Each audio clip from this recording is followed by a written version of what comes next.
Right, hello social media. So I'd like to make this video about the flu world order and also the chameleon virus, which basically is what it is, because they change the story depending on what we believe in. Right, okay.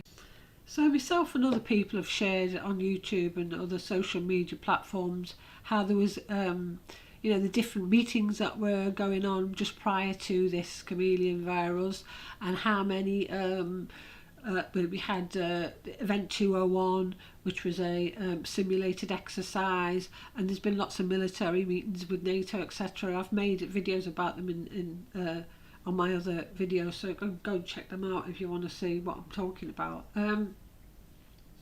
So 3 days before this Gates simulated exercise occurred, there was a report that was dated September 2019, which is just 3 months before World Health Organization first mentions about this chameleon virus. So, and this report comes from the Global Preparedness Monitoring Board. Now, who's even heard of this Global Preparedness Monitoring Board?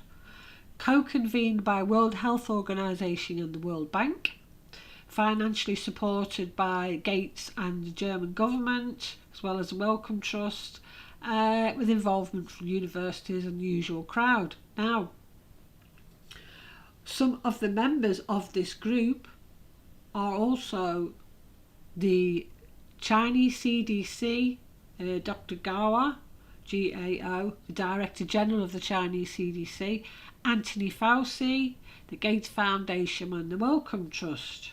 These are all members of this Global Preparedness Monitoring Board, who released a report 3 months before all of this chameleon virus kicked off, convened by World Health Organization and the World Bank, funded by Gates and the Wellcome Trust. Are we getting this? Okay, so this is 3 months before. Now, progress indicators by September 2020 include the United Nations, including World Health Organization, conducts at least 2 system-wide training and simulation exercises, including one for covering the deliberate release of a lethal respiratory pathogen. And the ultimate objectives of this report go on: the tools and system needed to respond effectively to a fast-moving and lethal respiratory pathogen are in place. A universal influenza vaccine is effective and routine used to protect the global population. New therapeutics and broad-spectrum antivirals are widely available to treat and reduce mortality from a range of viruses. Novel pathogens are routinely identified and sequenced, and the sequences are shared on a globally accessible website. Distributed manufacturing of vaccines, including nucleic acid types, begins within days of obtaining new sequences, and effective vaccines are pre-tested and approved for use within weeks. It also states the Secretary General of the United Nations convenes a high-level dialogue with health, security and foreign affairs officials to determine how the world can address the threat of a lethal respiratory pathogen pandemic, as well as for managing preparedness for disease outbreaks in complex. The Chinese CDC helped to form the report. It's obvious that they've agreed upon the fact that it was to begin in China. In fact, these plans have long been in place, as we can see. The Chinese CDC Director General also was at the event 201. So you've got the Chinese CDC involved in a report saying that we need to do a test of all this. We've got the same person at the exercise pandemic mock-up involving them all.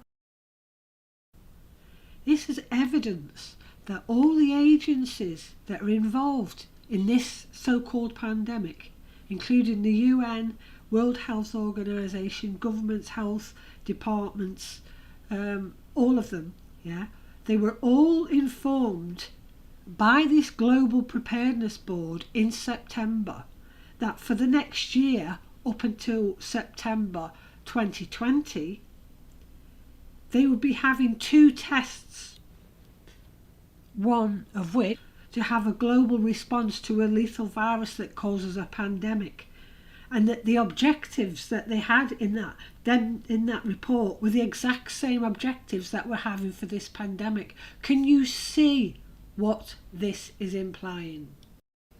Commit to this.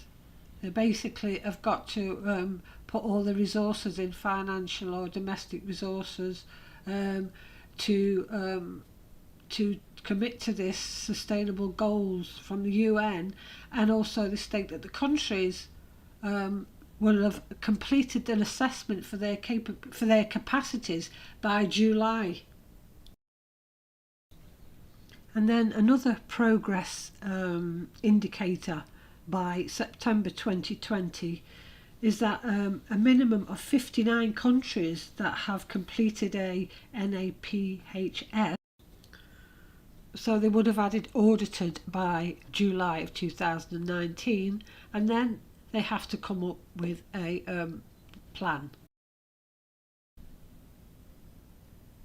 In my next video, I'd like to cover the contact tracing subject and how the NHS in the UK have sold our data to the CIA-fronted company Palantir for £1, and how that will actually affect us as far as these phone apps and data collection goes. Well, that's it for now. Thank you for listening.